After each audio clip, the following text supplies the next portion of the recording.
Dobrý deň, zdravím vás sledovatelia zo štadióna pod Dubňom. Ku knihe sa vyjadrím len toľko, že momentálne sa pracuje na prologu a epilógu, čiže slovám na úvod, slovám na záver a taktiež na anotácii, ktorá bližšie približuje knihu a čo sa bude v nej nachádzať.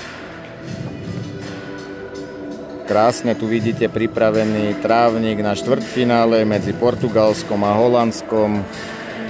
Štvrťfinále UEFA do 21 rokov majstrovstva Európy. Chcem vám povedať, že v knihe sa bude nachádzať kapitola o talente a disciplíne. Sú to atribúty, ktoré títo chlapci, čo tu budú hrať dnes, perfektne splňajú.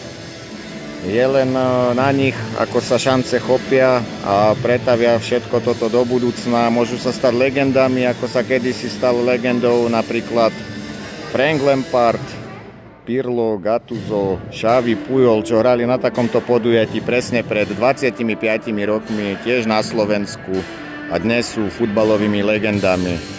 Čiže športu zdar, užite si pekný slnečný víkendový deň a radujte sa zo života.